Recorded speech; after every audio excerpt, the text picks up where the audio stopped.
வேட்பாளர் விடுங்க, வெற்றி பெற்றிருக்கிற சட்டமன்ற உறுப்பினர் நீங்க நீங்க மைக்க நீட்டினீங்கன்னா இல்ல ஒரு கேமரா எடுத்துட்டு போனீங்கன்னா அந்த இடங்கள்ல அவரை நீங்க பார்க்கலாம். மரியாதைக்குரிய ஆளூர் ஷானவாஸ் அவர்கள் டிபேட் நடந்தா வருவார். உண்மையிலேயே மக்களுக்கான ஒரு பிரச்சனை அப்படின்னா இதுவரைக்கும் அங்க வரலீங்க. 9 நாள் 10 நாளைக்கு மேல அந்த மக்கள் போராடிட்டாங்க.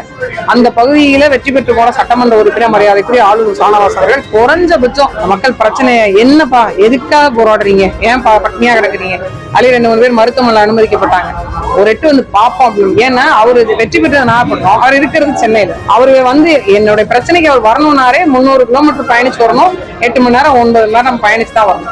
அவருக்கு பதிலா எங்க ஊர்ல திமுக மாவட்ட செயலாளர் தான் இன்னொரு எம்எல்ஏவா செயல்படுறாரு. அவரே அந்த கம்பெனிக்குள்ள கான்ட்ராக்ட் எடுத்து வச்சிருக்கிறதா சொல்றாங்க. அப்புறம் அவர் எப்படி எங்களுக்காக நிப்பாருன்னு அடுத்த கேள்வியும் மக்கள்கிட்ட இருக்கு இல்லையா? அந்த மாதிரி ஒரு நெருக்கடி சூழல்ல இப்ப இவங்க வருவாங்க அவங்க வருவாங்க, யார் வீட்டு இழவா இன்னொருத்தவங்க வந்து பாய் போட்டு அழுவாங்கன்னு பாக்கிறது, என் வீட்டு இழவு நான் தான் போகணும் அப்படின்ற ஒரு உணர்வு வேணும் இல்ல.